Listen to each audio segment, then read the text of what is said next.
आज की वीडियो में हम जानेंगे कि कैसे व्यापार ने पूरी दुनिया का एकीकरण कर दिया है। ग्लोबलाइजेशन, विश्व एकीकरण में बड़े बड़े शिप्स की बहुत महत्वपूर्ण भूमिका रही है, क्योंकि इन्हीं के सहारे हम 7 समुद्र पार करके भी सामान को एक जगह से दूसरी जगह पहुंचाते हैं। और जो ये काम सौंपा गया है, उसी काम को करने वाले समूह को मर्चेंट नेवी के अंदर ऑपरेट किया जाता है। यानी ट्रांसपोर्ट समुद्र के अंदर होना, उसका संगठित रूप मर्चेंट नेवी है। लेकिन आपके अंदर फिर भी कंफ्यूजन होती है। समुद्र में तो नेवी भी काम करती है, वो भी तो शिप्स पर रहती है, तो इन दोनों में डिफरेंस क्या है? अरे ज्यादा चिंता मत कीजिए और अपने दिमाग पर ज्यादा जोर मत डालिए। इस वीडियो को स्पेशल इसी क्वेश्चन का जवाब देने के लिए बनाया गया है। और वीडियो का टाइटल भी तो है difference between navy and merchant navy रखा गया है। और ये कंफ्यूजन होनी एक आम बात है, क्योंकि बड़े बड़े लोगों को भी ये कंफ्यूजन हो जाती है, क्योंकि मर्चेंट नेवी और इंडियन नेवी में काफी सिमिलरिटी होती है। दोनों की ड्रेस सेम होती है, कई रैंक भी सेम होती हैं, जैसे कैप्टनशिप पे भी होता है, और फिर दोनों काम भी तो समुद्र में ही करती हैं। अगर आपको इनका सच में डिफरेंस समझना है तो सबसे पहले इन दोनों की हिस्ट्री पर नजर डालते हैं। वैसे नेवी हिस्ट्री पर स्पेशल डेडिकेटेड वीडियो बन सकती है, क्योंकि इनकी हिस्ट्री भी काफी लंबी है, पर अभी के लिए थोड़ा बहुत ही जानना काफी रहेगा कि सबसे पहले ये 1612 में बनी, लेकिन 1950 में इसका दोबारा गठन हुआ। इसके बाद इसे इंडियन नेवी नाम मिला। इंडियन नेवी का आधुनिक विकास 1612 में ही माना जाता है। लेकिन हिंदुस्तान का इतिहास इतना पुराना तो नहीं है, तो हिंदुस्तान ने चोल वंश के टाइम से ही नेवी बनाई थी, जो उस समय की सबसे पावरफुल नेवी मानी जाती है। इसके पास उस समय के 800 लड़ाकू जहाज थे, जिसकी बदौलत इसने साउथ एशिया पर कब्जा किया था, यानी इंडोनेशिया तक कब्जा किया था। इसके बाद अकबर, फिर मराठा के पास अपने समय की सबसे पावरफुल नेवी मानी जाती है। जो इंडियन नेवी का लोगो है, वो भी छत्रपति शिवाजी महाराज की नौसेना यानी उनकी एक मुद्रा से ही प्रभावित होकर लिया गया है। और ध्यान रखना, छत्रपति शिवाजी महाराज ने उस समय लोहा लिया था जब पावर में फ्रेंच, अंग्रेज, सिंधी, मुगल और डच थे। और आप तो समझते हैं कि यूरोप के पास उस समय भी कितनी आधुनिक टेक्निक थी। और शिवाजी महाराज ने जंजीरा का किला सिंधियों से अपने कब्जे में लिया था, जो उस समय का कहा जाता था कि इस किले को तो कोई भी नहीं अपने कब्जे में ले सकता, क्योंकि जंजीरा का जो किला था वो समुद्र के चारों तरफ था, और उसके लिए एक पावरफुल नेवी की जरूरत थी, जो शिवाजी महाराज ने अपने बलबूते पर हासिल की थी। और इन्हीं सभी कारणों की वजह से छत्रपति शिवाजी महाराज को फादर ऑफ इंडियन नेवी भी कहा जाता है। और कहते हैं ना, यूं ही नहीं मिल जाती उपाधि, इनको पाने के लिए उम्र लगा देते हैं वो साहसी लोग जिन्होंने कभी पीछे मुड़कर नहीं देखा। वहीं दूसरी तरफ मर्चेंट नेवी की शुरुआत ब्रिटिश मर्चेंट शिपिंग को जब जॉर्ज फिफ्थ ने मर्चेंट नेवी का खिताब दिया, उसी वक्त से ज्यादा फेमस हुई, और मर्चेंट नेवी धीरे धीरे सभी देशों में स्थान मिलने लगा था। यानी लोग मर्चेंट नेवी को एक संगठन के रूप में अपनाने लगे थे। और भारत में सबसे पहले British India steam navigation company स्थापित हुई थी, और इसको कंपटीशन देने के लिए स्वदेशी स्टीम नेविगेशन कंपनी 16 अक्टूबर 1906 में वीओ चिदम्बरम पिल्लई ने स्थापित की थी। और उस समय इन्होंने 10 लाख की कैपिटल के साथ ये शुरुआत की थी। और जो फर्स्ट शिप का नाम था इनकी, उनका नाम था SS गलिया। और कहते हैं कि इसने काफी ह्यूज सक्सेस ली थी, लेकिन अंग्रेज इससे चिढ़ गए थे और 1911 तक इन पे तरह तरह के एलिगेशन लगाकर इनको जेल में बंद कर दिया था, जिसके कारण ये पूरी कंपनी कोलैप्स कर गई थी। और वीओ चिदम्बरम पर काफी कर्जा हो गया था, जिसके कारण इनको ये कंपनी बाद में बंद करनी पड़ी थी। और इतनी जो इनको शुरू में मैसिव ग्रोथ मिली थी, वो अंग्रेजों के कारण ये इतनी मैसिव ग्रोथ ले नहीं पाए। चलिए अब जानते हैं डिफरेंस को। इंडियन नेवी एक सेना का प्रमुख भाग है। जैसे कि आपको पता है कि भारत की सेना 3 भागों में डिवाइड है, आर्मी, एयरफोर्स और नेवी। नेवी का काम होता है भारत के तटीय क्षेत्रों की रक्षा करना, और गाजी जैसे अटैक को फ्यूचर में न होने देना, अगर हो भी तो उन्हें सफलतापूर्वक रोक देना, जैसे पहले रोका था। इनका पैसों से कोई लेना देना नहीं होता। इंडियन नेवी का हर जवान प्राइड ऑफ नेशन होता है। वह बलिदान को अपना सर्वोपरि धर्म मानता है। वह देश के दुश्मनों को मारने में पल भर भी नहीं सोचता है। वहीं इसके विपरीत मर्चेंट नेवी का मतलब होता है, वैसे सिर्फ मर्चेंट का हिंदी मतलब होता है व्यापार। अगर आपको ये पता है तो आप ये मतलब समझ ही गए होंगे कि इसका लेना देना पैसों से है। व्यापार का लेना देना तो व्यापारी से होगा, और व्यापारी को चाहिए पैसा। यह देश को फाइनेंशियल तौर पर हेल्प करती है। यानी merchant navy helps India to build strong nation by helping in money. इसका लेना देना देश की सुरक्षा से नहीं होता। हालांकि इमरजेंसी सिचुएशन में ये सेकंड लाइन ऑफ डिफेंस के तौर पर काम करती है, काम कर सकती है। मतलब कैसे कि कोई जो नेवी है या सेना, उसको कोई जरूरी इक्विपमेंट है वो पहुंचा देना, ऐसे सेकंड लाइन ऑफ डिफेंस होती है।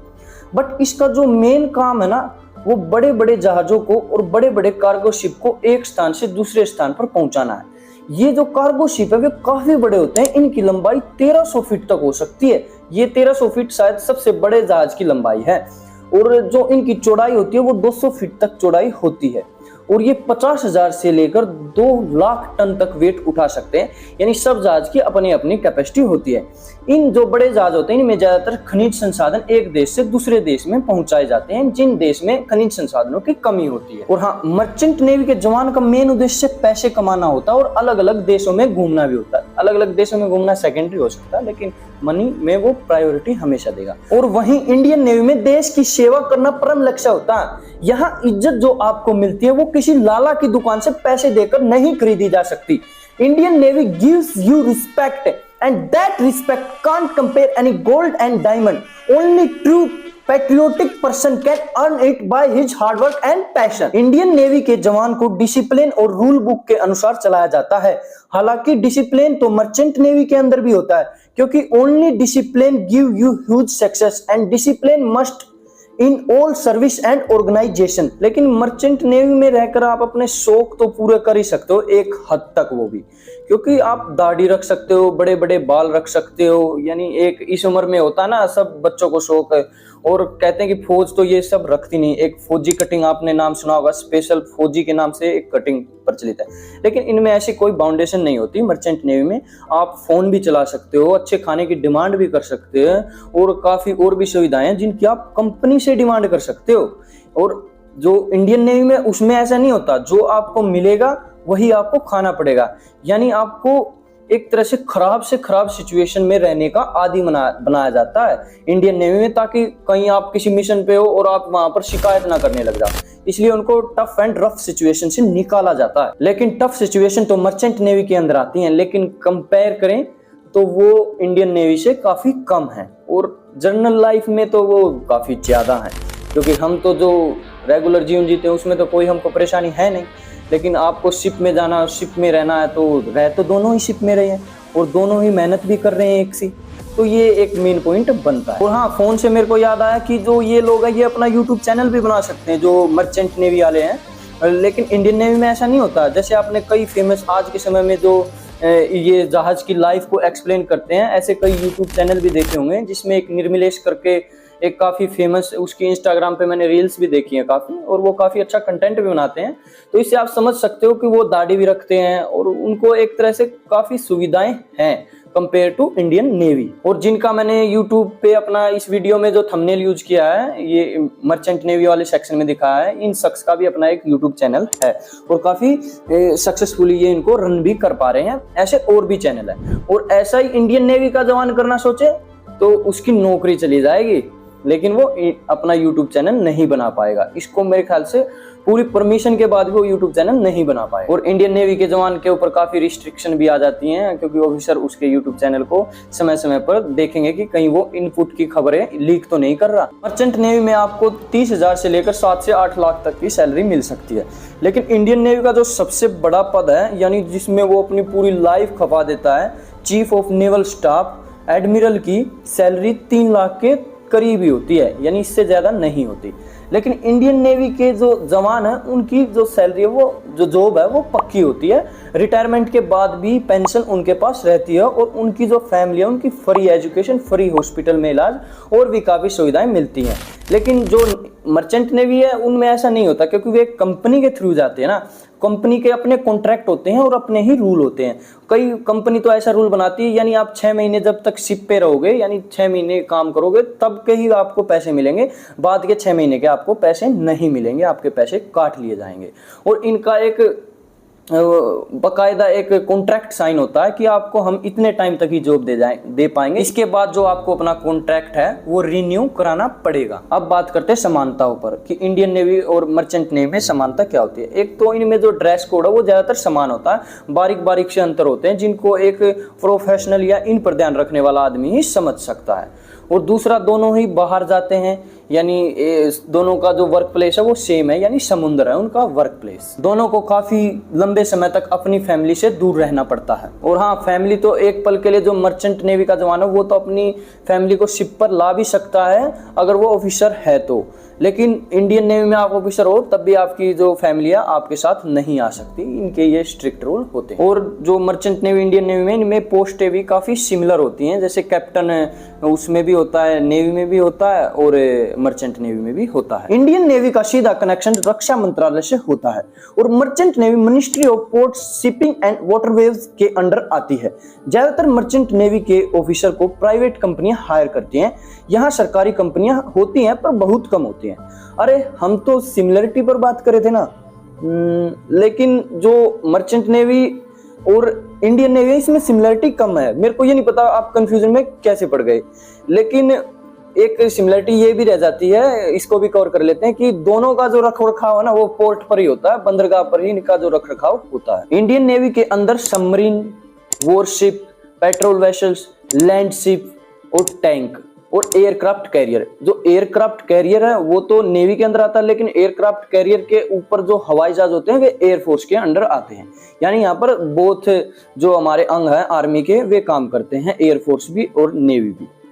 यही मर्चेंट नेवी के अंदर oil tanker, cruise ship, cargo ship, container ship इसके अंडर आती हैं। अगर अब भी आपको डिफरेंस समझ में नहीं आया मर्चेंट नेवी और इंडियन नेवी में, तो एक ट्राई और कर लेते हैं।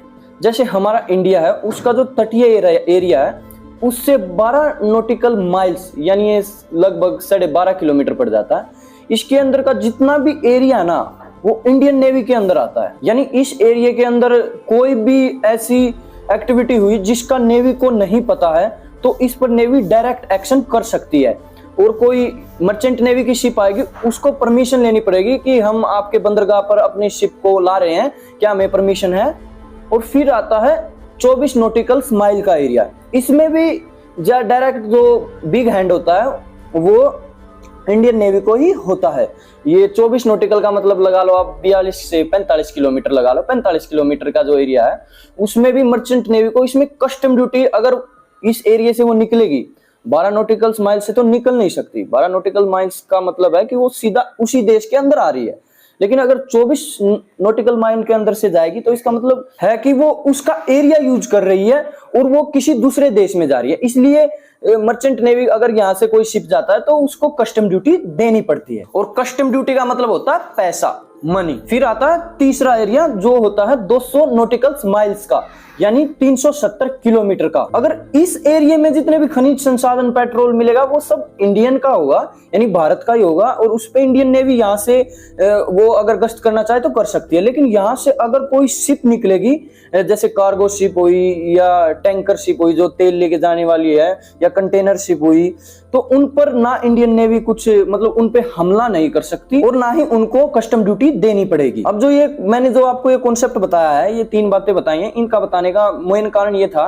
कि जो मर्चेंट नेवी है वो तो उसको तो इन 3 एरिया से कुछ लेना देना नहीं है। वो तो पूरे अगर उसको, क्योंकि वो तो हजारों किलोमीटर की यात्रा करती है, तो वो तो एक देश से दूसरे देश में जाने का उसके पास इंटरनेशनल परमिट होता है। लेकिन जो इंडियन नेवी है वो इसी एरिया में सीमित रहती है।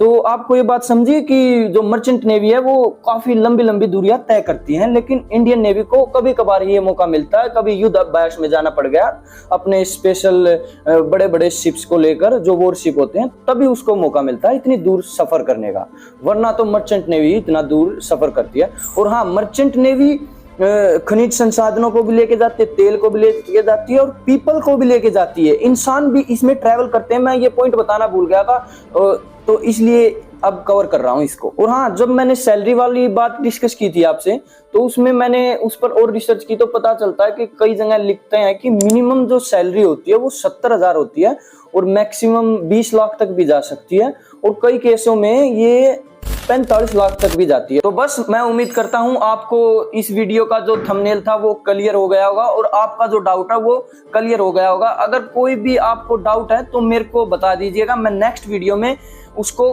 कवर कर दूंगा। और आर्मी से रिलेटेड जितनी भी मैंने वीडियो बनाई है उन सभी के थंबनेल मैं यूट्यूब स्क्रीन जो आपके सामने है उस पर लगा रहा हूं।